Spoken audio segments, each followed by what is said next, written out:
What's up, and welcome to another episode of What's the Deal? And today we're going to be talking about sales development. Not the sales development that you might be traditionally familiar with as it relates to the work that I do, but we're going to be looking at sales development as an industry where everyone has the opportunity of growing in their sales career. Let's get it.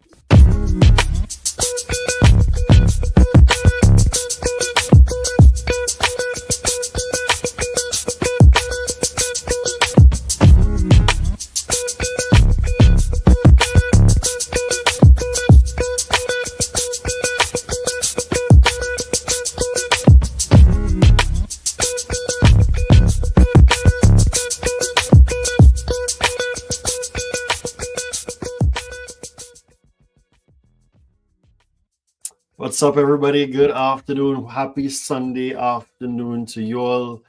If it is that you're seeing me for the first time, my name is Lyndon Braffett, and this is called What's the Deal? What's the Deal is a series where we look specifically at particular areas where we see gains or pains as it relates to sales. And we talk about that. But when we talk about sales, or even if we say things along the lines of revenue, we try to cover any and everything that relates to sales. So, does marketing have a role in sales? Yes. Does service have a role in sales? Yes. Does management or leadership have a role in sales? Yes. Does HR have a role in sales? Yes. So, when I say sales, I'm not just talking about training and coaching, etc. I'm talking everything as it relates to the sales industry, taking sometimes a macro look, so sometimes a micro look, and even when we get into particular strategies and stuff like that. So we are in episode number 3. And for those of you all that's going to be joining me or during this particular live, I want to say thank you for your company. And as I said before, What's Deal is more of a inquisitive or investigative series where we try to take deep dives into things that we recognize that are or not happening in the industry. For me personally, when I started my journey as it relates to sales, I started my journey in the year of 2003, and I started off as a sales rep. I knew nothing about sales. I normally tell people I kind of got into sales because I was looking for a job. I was out of a job for 9 months. I came from finance. I have some certifications and a lot of experience in the electrical engineering side. I'm not a certified electrician, but those are the things that I actually like. I like that type of technology, digging up and stuff like that. But this is where I am, and since I've been in the role of sales since 2003 to now, which is what we're looking at, 21 years, could be more. Anyway, at the end of the day, this is my career, and this is my career as a sales professional in sales in Trinidad and Tobago, and I have had my range of challenges and successes and failures and stuff like that, but the job of sales is such a critical job that I personally believe that sales is one of those jobs that's just as important as if it's IT related, as if it's legal related. That's how I look and treat sales. So sometimes you might find me being a little defensive or protective of the space of sales because I feel that not everyone respects sales the way that it should be respected. But there's a reason for that, though. The reason I believe is because sales is sometimes treated like a hustle, and it is not a hustle. Sales is a genuine career where you have to have a certain amount of skills to be able to do something that the organization requires you to do. And if you are not well trained in those areas, then you are not going to be as successful. And in most instances, just like any other profession, sales has evolved so rapidly now between 2003 to 2025 that I personally believe that yes, you require some level of certification in sales. Now, when we talk things like certification in sales, people will say, yeah, I'm certified, but there's always a product at the end of that. So some of us are certified in, like, for instance, when I did Sharp and HP, I was certified in those areas. I am a CRM provider now, so I'm certified in HubSpot.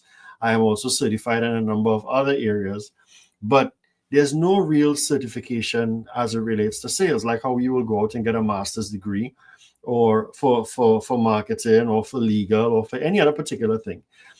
Similar to how a regulated industry like electrical engineering or architecture, where people could know that you are good at what you do. And you might say, well, Lyndon, do we really need all of that as it relates to sales? My answer would be, now that we are in this particular age or era of sales, I do believe that some aspects of sales require a higher level of acumen than others, because of the fact that the role and responsibility that some sales professionals would apply for, just because they might be looking for a job, requires a lot more attention, requires a lot more emphasis, requires a lot more dedication. The stakes are a little bit higher. And what you tend to find is that not everyone understands what those stakes are. So some people take those stakes as willy-nilly. And as a matter of fact, sometimes you tend to find organizations, as much as they might put emphasis on sales, their role of getting sales to where it needs to be isn't where it's supposed to be. Now, where am I going with all of that? That for me means, or what I've seen is, there's a lack of development, even from that aspect, from when I did the introduction, as it relates to sales. Because from where I sit and the type of conversations that I have with organizations, we do have a lot of organizations where they are not as successful in their sales, or maybe they were successful in the past in their sales. But what has happened now is that because of competition, and sometimes that competition is both locally, regionally, or internationally, because the world has gotten smaller, right? Because customers are changing out. So the customers that you may have had in the past, whether it's through an organizational entity or an individual entity, because that has also evolved, you tend to find that there's a lot of reliance on the customer coming back to you. So the skill set of sales for me isn't evolving the way it needs to evolve. And apart from that, because sales is where it is in this particular era, there are certain requirements that I see, or there are certain types of people skills, like people who are, there are certain types of roles in sales that are required, that people have in organizations, but it's not a requirement in organizations to get them, meaning that to use that to help them achieve certain things. Now, that, from what I'm seeing, there's very, very subjective to the Caribbean region, because I do see it happening internationally. And yes, we have this thing where Trinidadians, maybe sometimes within the region, might say, oh, we don't need that. That's more so for external stuff. I am telling you, as a consultant, these are the things that I am doing right now to help organizations grow. And from my perspective, there are a lot of other sales professionals with the skill. So like when I'm in an organization working with people, they have the skill to be able to not just help that organization that they're already working with, but so many other organizations. It's actually one of the reasons why I wanted to do what I do. I initially left with the mindset of becoming a sales trainer. That was my initial aspiration.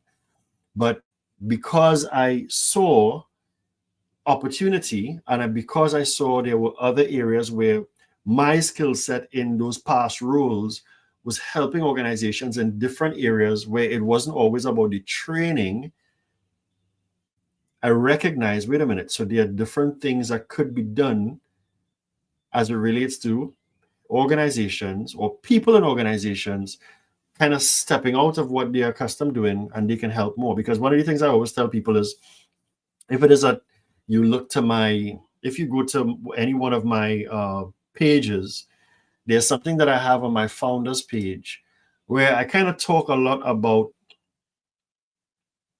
why I did it. Like, why did I leave a very comfortable job? And one of the things I always tell people is that I did so much good work at that organization. I felt as though I wanted to be in a space where I can help more people. And I didn't just want to be helping the organization make more money for its shareholders, but I wanted to help other sales reps like myself be successful at what they do. All right. So that's in my founder's message on the website.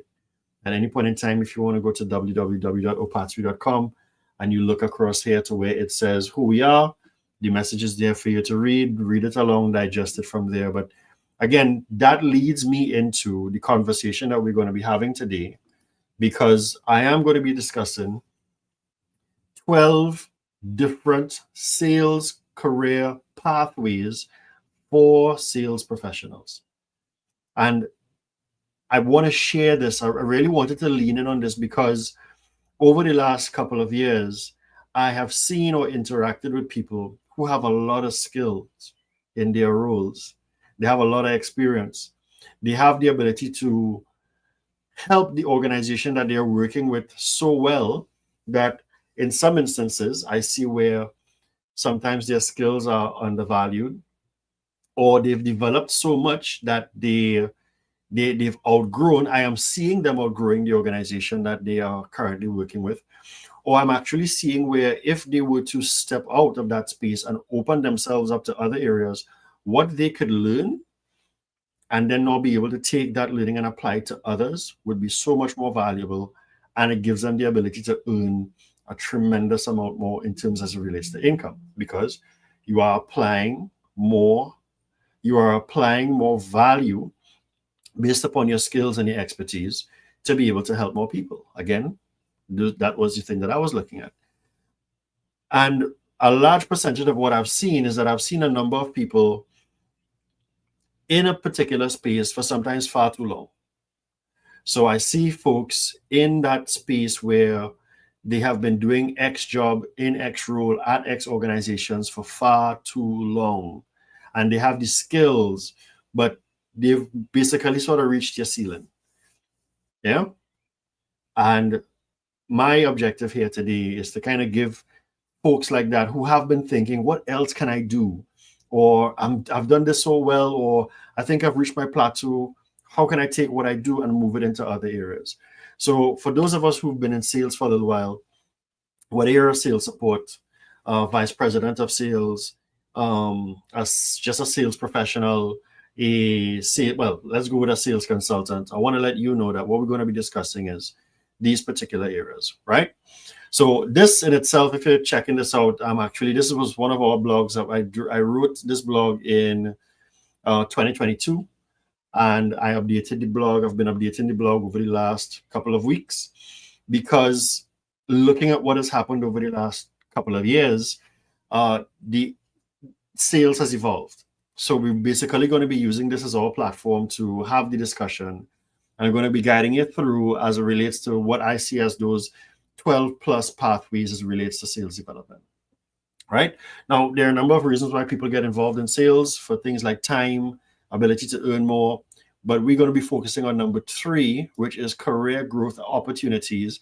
Personal growth opportunities are there as well, but these two kind of overlap in each other. All right. Sales in Trinidad and Tobago is very traditional. We do have a lot of, while we do have corporate and private entities, we do also have family entities that are very private oriented. And what has happened with them is that they themselves are now beginning to evolve into today's world of sales and business development, etc. And this will kind of segue into some of the points that I'm going to be coming along with. And they actually need guidance and support in terms of what they need to be doing now towards moving forward in 2025 and beyond. Right? Some of our main industries are really within this particular space, but there is a very generic career path as it relates to the sales professional, which means that in many instances, we follow a traditional career path.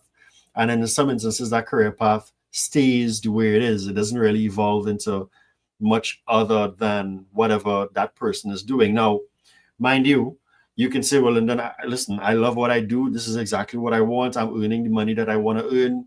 Great. But what I normally like to say to people, what if I were to show you that they could do the same thing just in a different way and maybe earn more and have a different lifestyle and maybe have a bigger impact? Because career development in sales isn't just being a sales rep and then being a sales manager and then being maybe a business unit head, and then maybe being a CEO. That is very, very linear. It's very linear, and there's more to it than that, right? And because it stays like that, sometimes I would have written something that speaks to Trinidad and Tobago sales industry and its challenges with growth. That's a blog that I did about a year ago. And it does speak about a couple of things here as well. Now, I'm just leaving these here. If you do go to the website and you are doing some research, you will find these particular, excuse me, you will find those particular things there. And some of the main things that this one focuses on is culture. Again, the objective is to focus on what's happening in our particular space. And we do have challenges along the lines of culture and all of these. Here's the thing, all of these things tie into companies not always attaining the revenue that they want to attain. All right. So I did give a definition as to the career path, where I call it, it's a series of roles that an individual takes or can take in an attempt to achieve their personal and professional goals. I'm keeping it that simple because, again, it's subjective. What might be a career path to me and a career path to you might be totally different things, right? We do need to require some transformative skills, which are picked up here along those particular lines. But the three that I really, well, I should say the two that I really like is problem solving and critical thinking. I do believe that critical thinking in any one of these roles that I'm going to be talking about, these career paths, require the ability to solve a problem, right? Or stay ahead of a problem, but think critically or even think strategically, especially from a leadership perspective. If you are coming into that role of a consultant, etc., that I may mention here, then the objective is to be able to have a mindset where you could deep dive or you can help a customer. And this is where too, having the ability of going with your own personal skill sets, every single thing that you've learned is so valuable that we sometimes undervalue that, because people want that. People want your skills. People want your energies. People want your expertise. Even if you're coming from, if you're moving from one industry where you're now providing that service to the same industry. That's what I did. I left the tech space and I now provide services to companies in the tech space. I left automotive. Now I provide services to companies that's in automotive as a consultant. So the first one normally is sales manager. So we're going to start linear, all right? And understanding what these things are is really having that role and responsibility towards supporting a sales team towards achieving their goals. The cool thing with this, though, is that this is maybe your first step towards leadership. Now, you don't normally always jump to sales manager. You might gravitate, you might move towards a sales leader, or sorry, a sales team lead, or what someone will call a sales supervisor. However that job description is written is that you have a leadership position. Within here, it varies, right? Based upon what your income is. Now, whatever you're doing now as a sales rep, whether you're successful at it or not, you have different sales ranges or income ranges that you can earn. And every income range that I put here is all subjective to region, expertise, skills, etc., industry, etc. All right. And at the time of me doing this, these were the numbers at the time. And then, of course, I updated one or two of them over the last few months. And of course, with the updating of the blog recently, we have some new ones here as well, right? So from here, we also have head of sales, right? Head of sales is also pretty good because I do like the fact that when you are now head of a particular department, your responsibility is now broader. It's more operationalized, but the main thing is head of sales means making sure that the revenue is attained. Now, by doing that, you need to have a clear understanding that if there's any junior managers below you, like supervisors, sales managers, etc., your role from a leadership perspective is now to make sure that you are nurturing these people so that they can also nurture their people, because they're always going to be sales reps under supervisors or under sales managers. So from a leadership perspective, this is also another area. And I also wanted to be a head or VP of a sales department. I applied for the respective position, and I wasn't selected for that position. But here's the thing, I technically became an advisor for the head of that department and also for the CEO. When I say advisor, It meant that they saw a particular skill in me that I was then able to now be nurtured on and be sent to other courses and trainings. And then I was able to now take those learnings and bring it back into the organization, helping the organization to earn what they needed to earn, right? Even in terms of shifting up certain things in terms of sales strategies and business model structures, all of those things were things that I was able to do, helping an organization achieve its goals. So I don't have advisor in here, but advisor is here as well. Look at it as an internal consultant. There's an income bracket that changes there as well, because how you are compensated could be different. Now, here's the cool thing with this though. There are some people who you don't have to be a top salesperson to become a sales manager, right? Let me zone in on this one. Let me come into you with this. You do not have to be a top salesperson to become a sales manager or a sales leader. If you are very good as it relates to your people, you understand the structure of sales, you understand the operations, and then you could also be critical thinker as it relates to thinking of strategies and the way that you work with other departments towards achieving your sales goals, then that is definitely going to work for you. Because it's important that your main focus is on revenue.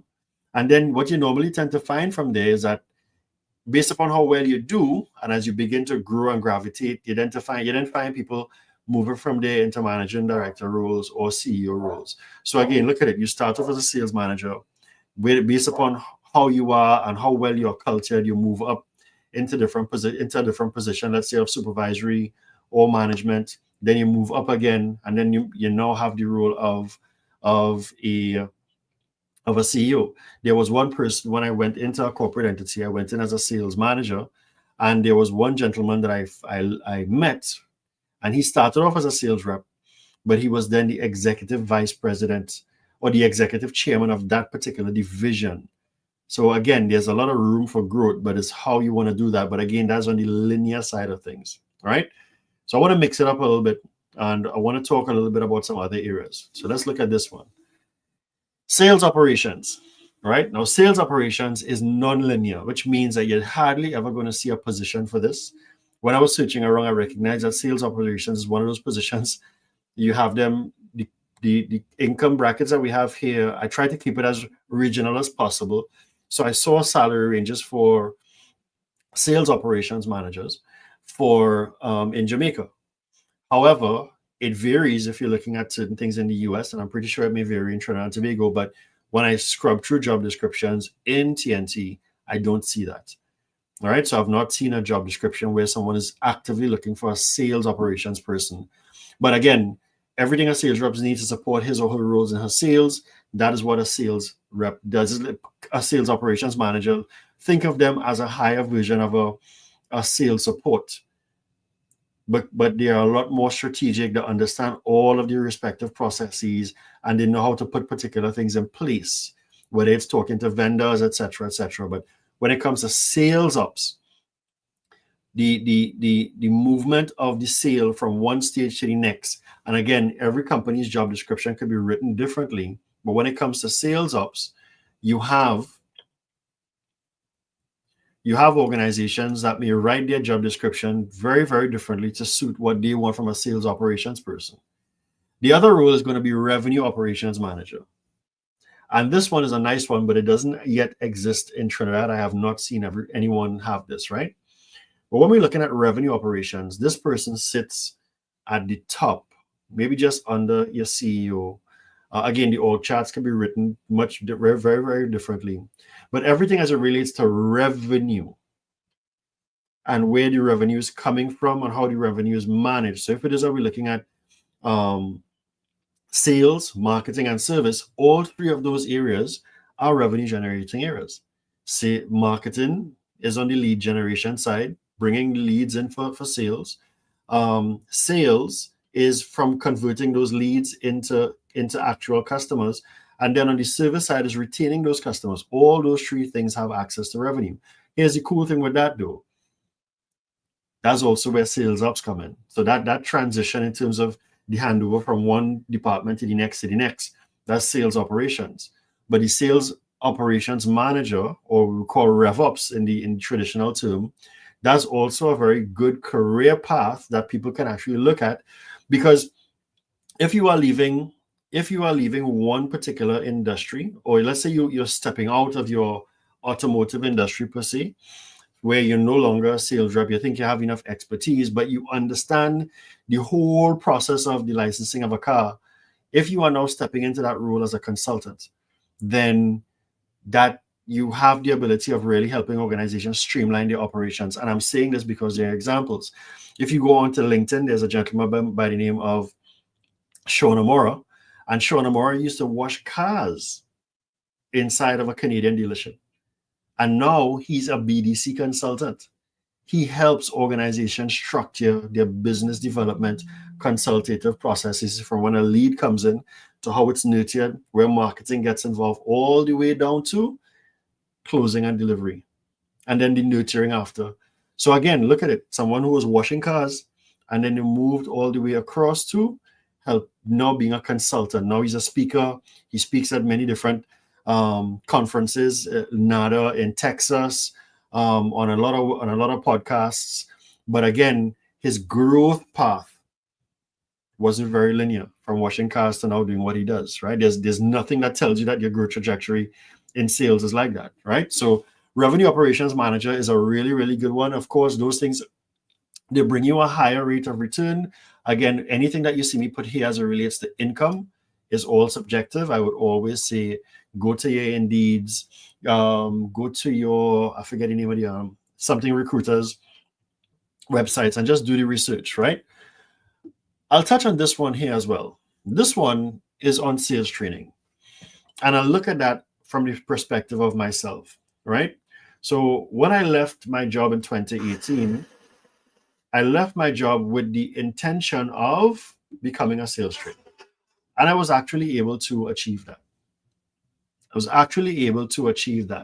But while doing that role of sales training, I fell in love with it, but then I also saw that there were other areas, and I began to shift into other areas. And those other areas come in this particular space. All right. So even when you're looking at things along the lines of sales trainers,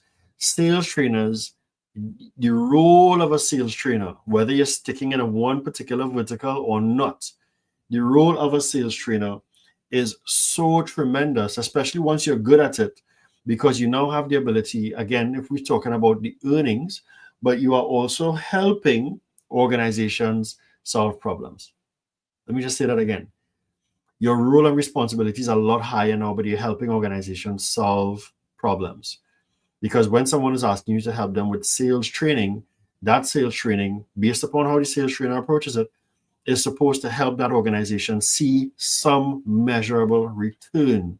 Maybe talk about that in a different session. There's a segment that I do called gaps. And when we do gaps, I help organizations pinpoint where the gap is, and then we pinpoint the training or the type of training or the depth of the training, etc., that is required towards achieving X. All right. So yes, becoming a sales trainer, but as I was just saying to you all, I recognize that there was more. Plus, the organization that I spent all of that time with, I developed some skills, and I gradually became a sales consultant. See how that's going there, right? So I gradually became a sales consultant, moving from sales trainer, moving from sales rep, right? Or moving from sales manager to this is where I am now. And I mean, I'm way beyond that, because based upon what I'm doing here now, you'll have a good understanding, because I like to be the example, right? So with a consultant, based upon the area of your area of consultancy, again, the scope of the services that you're providing as a consultant could be extremely deep, and it could be really helping organizations on a deeper scale. You could be offering retainer type services as a consultant, project type services as a consultant. You can stay in that specific vertical, or you can go into other spaces. As I was saying, Sean is specific to automotive. You have people who I know who have a lot of skills and expertise. They can do really well in that area. So like if someone is in higher education for a particular period of time, they can now help other organizations be better in higher education as a consultant, not just in the traditional role that you're in. So again, your growth path for 2025 does not have to be what it's been for where for the time that you've been in. And it's not because I'm shitting on anybody's career. I'm basically saying that if you have been thinking about change, then hopefully this is the impetus to tell you, well, wait a minute, I did not know that there were so many directions you could actually go. I'm going to take a segue now.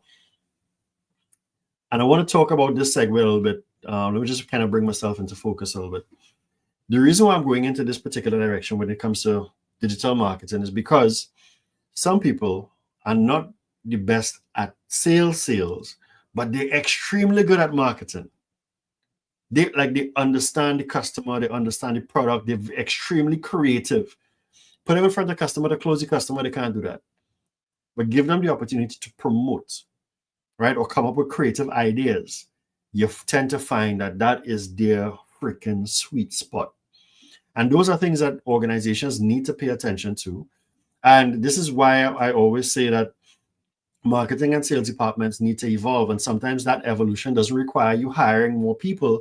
It actually means you could actually take a good look at what you have now, repurpose or reformat your departments and your people to kind of begin to give you what you want, right? So as we're looking at this, people getting into the space of marketing, because now it's a thin line, right? You have people who are very good at the marketing. So some people could really do a good job at digital marketing. They understand sales as well. So again, if you have someone who understands sales, especially if they were good at sales, and they're now in this creative space along the lines of digital marketing, that's excellent, because when they are having that consultative conversations with their customers, they get to talk about things like strategies, funnels, driving revenue, etc., follow-up strategies. It's all in there. Beyond that, too, you have content specialists.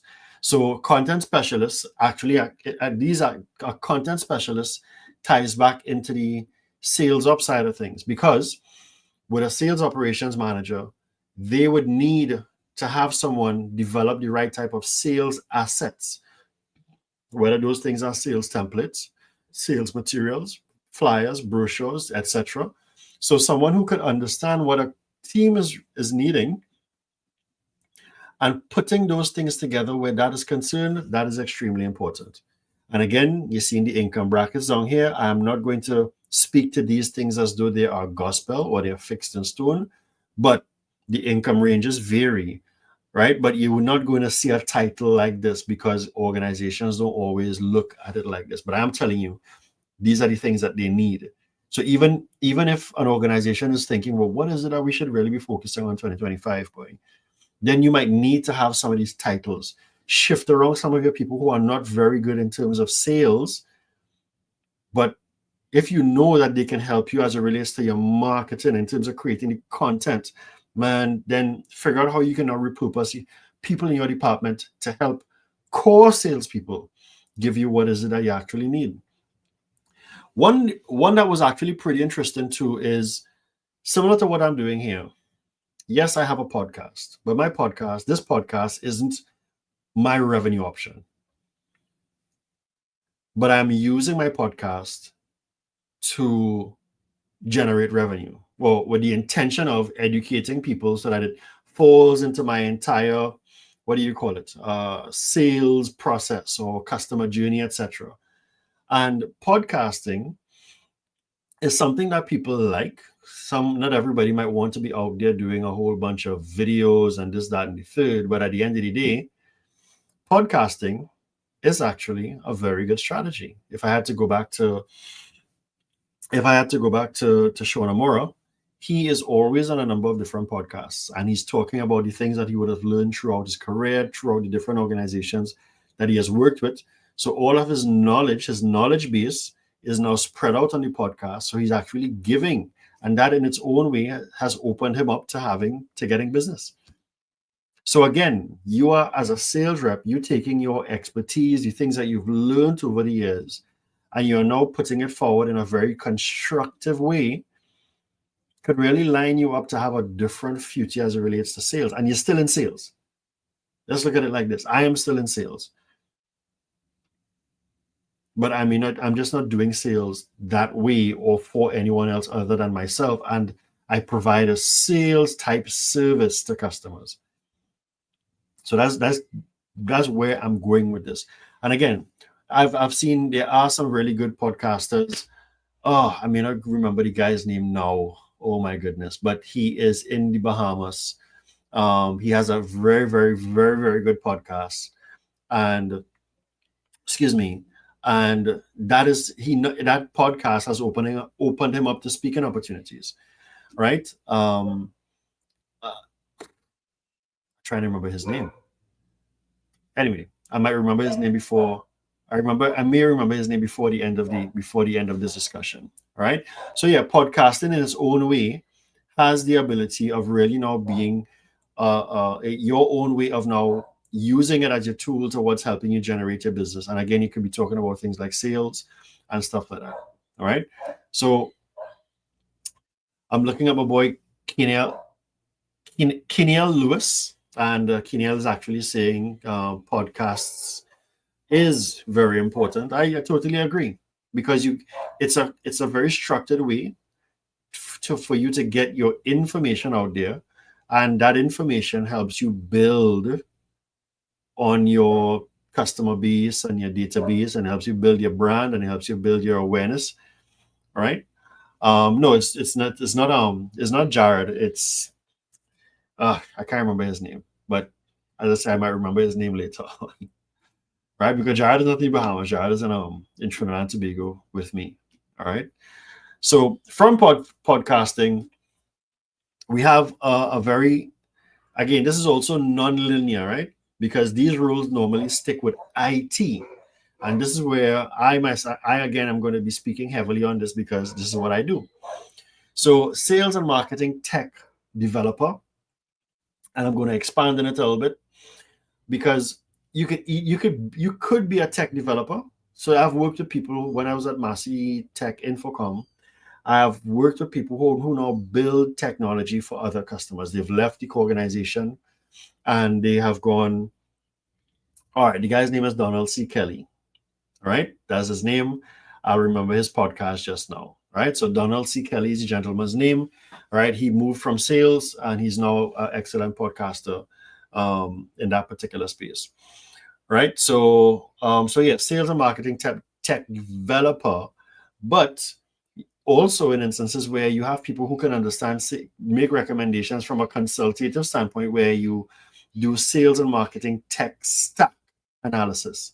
So you could now be telling the organization, this is the tech stack that you need. This is what you have. This is what you want to achieve. This is the tech stack that you need. And again, that is kind of rare, but it is a rule. And if you go on, again, if you were to Google these things, there are rules like that with income brackets next to it. Look at your Indeeds, look at your ZipRecruiter. Just look, right? It's actually there. Yeah, yeah.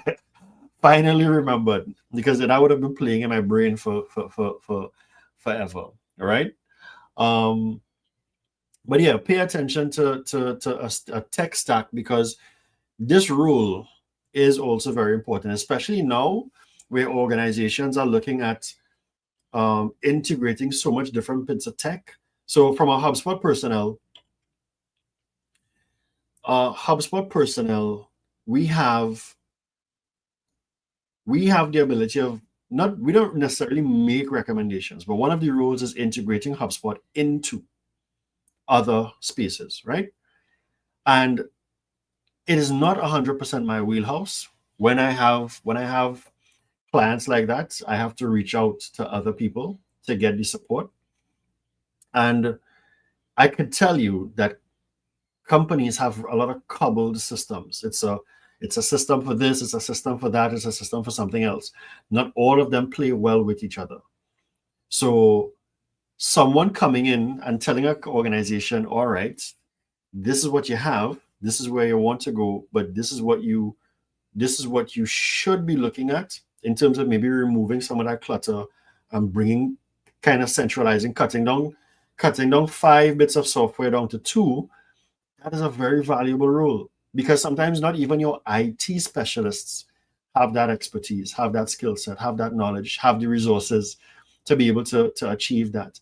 But again, from a sales perspective, from a sales operation perspective, even from a revenue perspective, you could do that, because that is a specific, it's like Liam Nielsen when he says, I have a very significant set of skills, right? So you have now a very unique set of skills that is in demand, that helps customers make sense of what is they doing. So shout out to my guy Alex Moore. Alex is actually saying it's a high value role, and I'm assuming that this high value role Alex is speaking to is the sales and marketing tech developer, right? And I think that is also a role that Alex is also in. And Alex would have he and his team would have also developed a bit of technology recently. Can't remember the name of it right now, but I will before the end of it. Or if Alex can be so kind and just maybe dropping the name in there, so I'll remember. But again, having tools, developing tools, or helping organizations make sense of what tools they need to have is so important. So a simple example, I'm not trying to stay on this too long, is that companies now may want to use Zoho, but they also have an interest in HubSpot. The question will be, which one do I use? Well, why do you want to use Zoho? They may want to use Zoho from a billing perspective, or they may want to use QuickBooks from a billing perspective. And the objective now will be, okay, yes, HubSpot will be able to integrate, and here is how that fits in your sales process or in your entire strategy. Again, it's having that acumen to be able to align those two. And again, remember, when I go back, the critical thinking skills is really, really important in instances like that, because that's where clients are relying on you to give them that information, right? Thanks, Alan. Thanks, Alex. This is Brand Gen IO. So go check that out, right? So that was something that Alex and his team, they were able to put that together, and this now provides a service to other customers. Yeah. So again, when you are looking at the sales piece, there's a lot of value that comes from sales. So I'm going to move forward a little bit. When it comes to sales and marketing tech consultant, it's almost the same here. It's just that one is a developer and the other one just analyzes the sales tech. I'm going to come down here into being the author, and then we're going to go to something that's really interesting. The reason why I like to say author is because if I'm not correct, if I remember correctly, Andy Paul, John Barrows, and Daniel Disney, I think those three gentlemen are or were sales reps, including Kevin F. Davies, and they are now all authors. I would also call one local person being Adrian Havelock, right? All gentlemen who came from sales. Their role was a sales rep. But now they are authors, and they speak specifically in the space of, they write books that speaks to sales. I can't remember if John Barrows does have a book, but I could be wrong. Anyway, but I know the others that I spoke about, they do have books, and John Barrows has an excellent podcast called Make It Happen Podcast. Plus, he's also a sales trainer. Again, understand how this thing branches out in so many different ways. So if you've been thinking very linear about your career in sales, I just want to let you know that, there's more. The sky is not the limit as it relates to a sales career. So when it comes to being an author, yes, you can be an author, a very good one as well. I'll go back to Andy Paul's story. Andy Paul's story was one where an organization bought his podcast, and they bought the podcast with all of the followers, his entire audience. So he was paid for the audience that he built, and he just created another one. If you're looking for Andy Paul, I think it's every Sunday or every Friday or every Monday, he has a newsletter that comes out on LinkedIn. Very good newsletter. Seasoned gentleman, podcaster, author, his journey, sales. So again, we don't have to be linear, and I don't want us to be afraid. I want us to understand. Now, I could stop here. When I did the blog in 2022, I stopped here. But as I was saying to you from before, that the sales journey not just from a sales perspective when you're doing a transaction. The journey of a sales rep or sales professional is changing a lot. Before I go in, let me just pick up what's something that Rhonda said here, right? So Rhonda, what's up? Good afternoon. So Rhonda is saying it always starts with, what do you want? All right. With the client is encouraged to gain clarity. What happens next is application. And that's true. Right. So the things that you want to do, understanding what that is. And again, that comes from all of the expertise that you've built up so far. Yeah. So let's go into something else. Thank you for that contribution there. Win Rate Podcast. That is it. That is the name of Andy Paul's podcast, Win Rate. And I think he writes that newsletter there as well. Thank you very much, Rhonda. Right. So expanding horizons, and I want to kind of zoom in on this a little bit because this is extremely important. Now, I have a good colleague, you all would know him, Karen Rose. If you don't, well, you should go in and check him out. But Karen always talks about the things that's happening in 2025 or 2024, whichever period he's actually in. And it would be remiss of me to have this conversation and not talk about these are the three things that I'm going to talk about here. And when I say expanding horizons, because I have been in the space of HubSpot for the last maybe about approaching 3 years as a dedicated HubSpot partner, there are particular things that I've seen as it relates to now core technologies. So we're going to be talking about these things, starting with number 13, CRM administrators. CRM administrators. These people are highly valuable to the point where, again, I would have said earlier, I have seen where some of the people that I've been working with who have adopted HubSpot, the administrators that I am working with them, their value goes up tremendously. I don't know if their income is going up, right? I don't know if the organization is paying them more, but where their mind is as it relates to the administration of HubSpot, but because they are so strategically focused now, because when we're talking about certain things inside of the CRM, it's always stages, strategy, process, execution, technique. It's not just a matter of creating a filter or creating a list or running an email marketing email. The ones that really take it seriously, I have seen this one particular person really grow in her role as an administrator. She can easily, I'm not saying that she can easily step out of that zone, maybe offer services as it relates to supporting HubSpot customers. And I'll show you where some of that stuff comes from, and earn, if not the same or more, whatever it is, become a consultant, but it's there. So CRM administrators, whether it's Salesforce or HubSpot, you know where my love lies, right? It's extremely important. And then from just doing some quick research, the income brackets, and this is in US, the income brackets vary, but again, these are your variables: industry, years of experience, region, location, etc. So it's in here as it relates to that, right? Again, ZipRecruiter, Glassdoor, Talent.com. These are the areas that we've been just sort of doing some of the research to get some of the feedback, right? If Alex, if you are still there, I'll maybe just ask you as to like, where do you maybe see some of the high value personnel inside of organizations that could possibly step out and do some other areas as we are talking about CRM administrators or other areas. The other one is data analysts, especially in the role of sales ops. So notice that sales ops has come up a lot, right?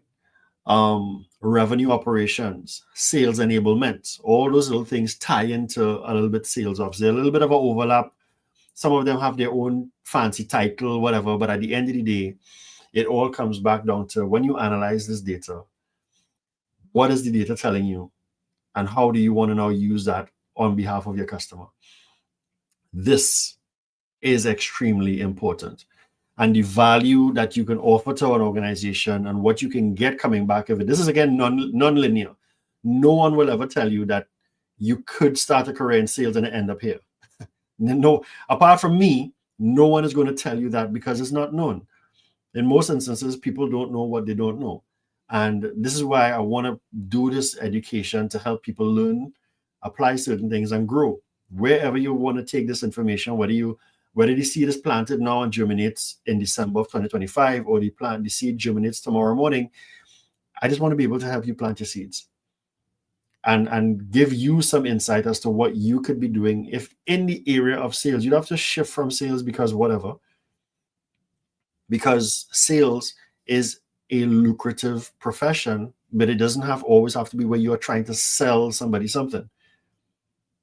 Sales, yeah, but all of these other things come behind sales. So being a data analyst in the role of sales enablement, in sales operations, is extremely important. And it does tie back to the sales administration role. Because where's the data?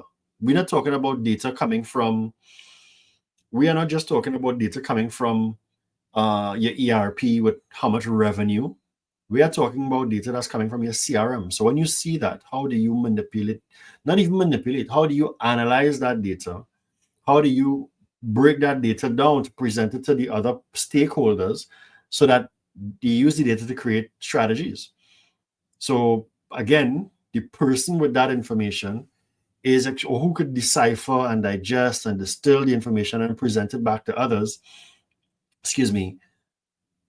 It's required, but do we really have that? Again, I know that there are organizations where they have this data analyst, but I don't know. I'm not trying to mess on anybody's parade or title. I see those titles, but I don't ever see those titles coming back into sales. As a matter of fact, I'll say this. There's one person that I met a couple of weeks ago. He is in IT. I sat and I listened to him do a presentation.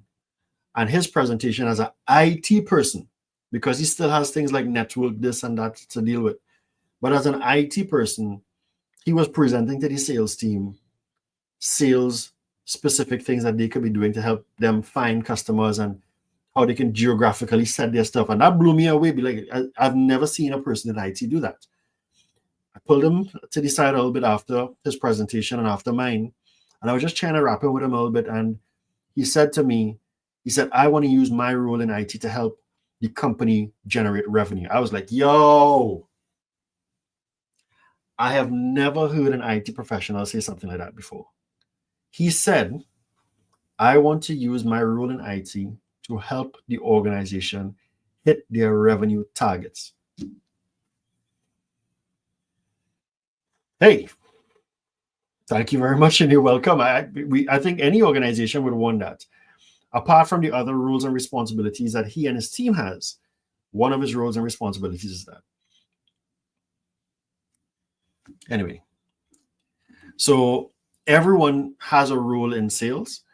And just kind of catching up with something that Rhonda would have said here. And I think this is when we were talking about either the data analyst or the one just before. Rhonda is saying this is a critical skill,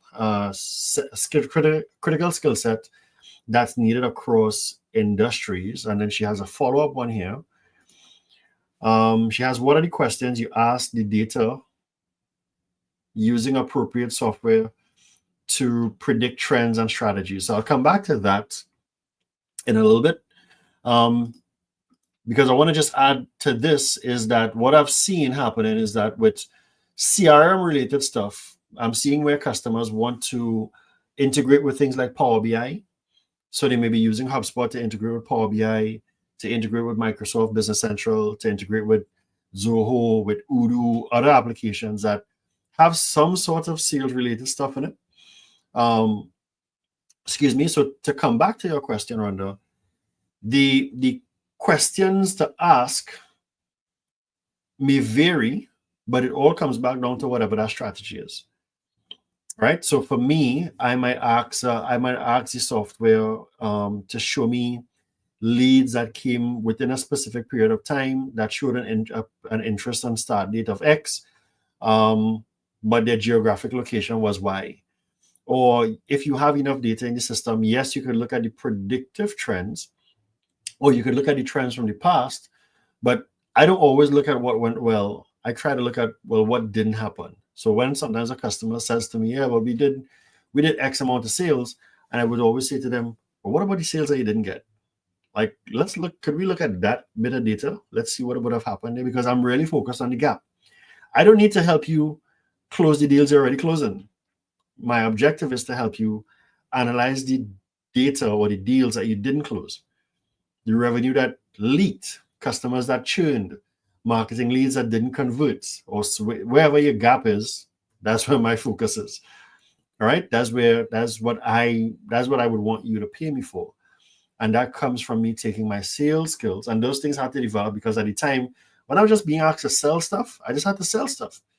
But as time went on, and as I became more enrolled in the middle management, as the CEO started to ask me for things that there was a period of time I didn't know how the hell I was going to get it. Like, why is he asking me for 5% more? Where am I going to get it? But critical thinking skills and problem solving, pulling my team together from a leadership perspective, and then going into the data to get the information of what don't we have was important to us. Because I always give the story of, at one point we knew that we had a nice sized database of legal entities in one organization. Excuse me. But when we pulled up the data, the total assets, the total attainable market was way more than I expected. So we only had maybe close to 3%. And we felt good about that, because it was the nice big names. But what about all the others? So it's really how we want to be able to pull that data up to give us. But as I look at it from, okay, so what is it that we didn't get? We did this, but what didn't we do well? Right? And just to go down to one, I'll go to two main areas, kind of wrapping up here a little bit. The other one I want us to pay attention to is freelancing. Again, I'm seeing this coming up a lot, freelancing as a sales consultant. And I always like to back up my stuff with data or some sort of evidence, right? And that comes from here. So when I go into this place called Upwork has a ton of requests for a number of different things as it relates to HubSpot, Salesforce, this, that, and the third. And people are asking for a myriad of different things. But it's here. People need help, right? In terms of doing HubSpot export needed for Shopify sales data analysis. Again, I'm not making this stuff up. It's here. So again, if you want to be able to do this from a freelancing standpoint, if this is quote unquote your side hustle, then feel free, because you do have the ability of charging certain things. And when you go into the job spec or what they're asking for, excuse me, they do want to have a certain amount of what do you call it? They do want to have to be able to pay in a particular way for a certain amount of hours of work and that type of stuff. But if you have the skill set, then go ahead and do that.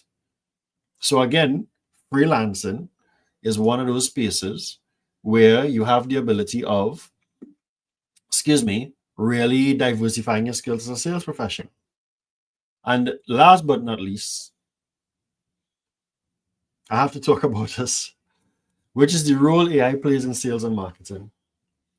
And while I do not have any sort of job description lined up here, it is important because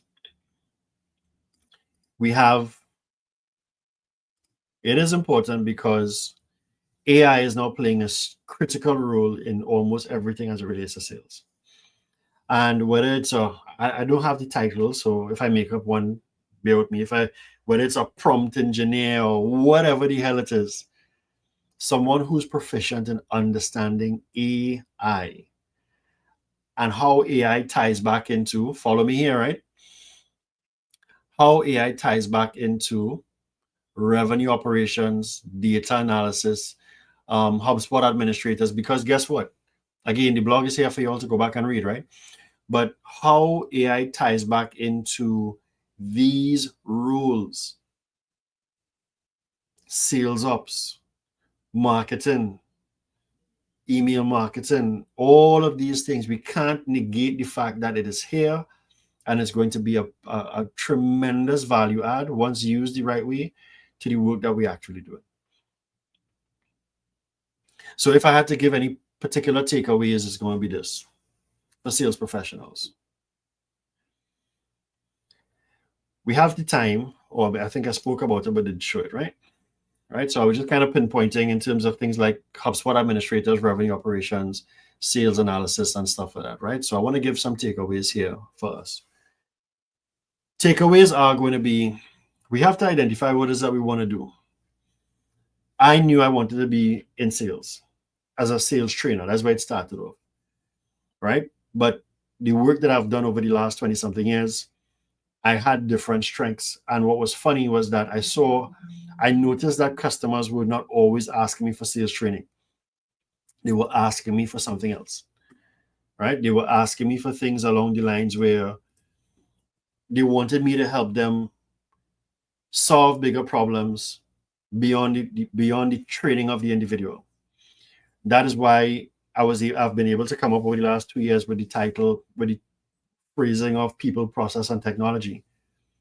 Because through the interactions that I've had with clients and how I've been able to support them, it's either people where we do the training, or we identify the skills gap, etc. We do process analysis where we refine the sales process, we look for gaps in the sales process, and we do areas in technology. Folks, I came from sales. As I said before, I did not have a goal to be in anything in sales. Nothing. But the last 22 years has been all sales. From me taking that job on March 3rd, which was, I think it was a Monday or Tuesday, 2003. That was my first sales job in the automotive industry.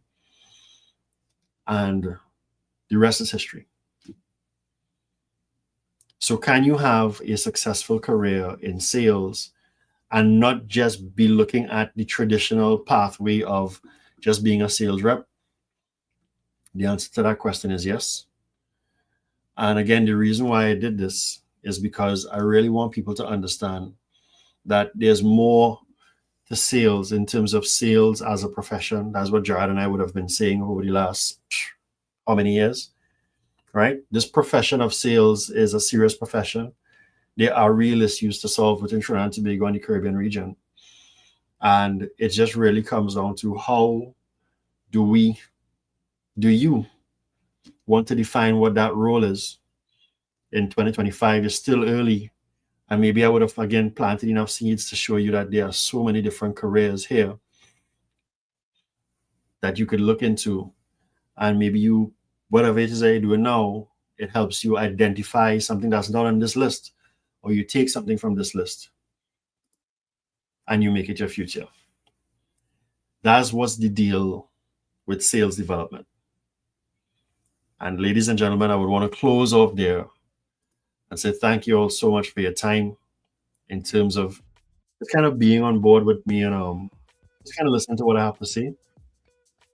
I enjoy this particular podcast because I get the ability to do it this way. My goal is to really help people learn, apply, and grow. But we need to do that by asking the question of what's the deal with that? What does that really mean? Does it make sense? We need it, we don't need it. Why? You know? So thank you all for your time, and I'll catch you all next week on another episode. All right? Take care, y'all. Peace.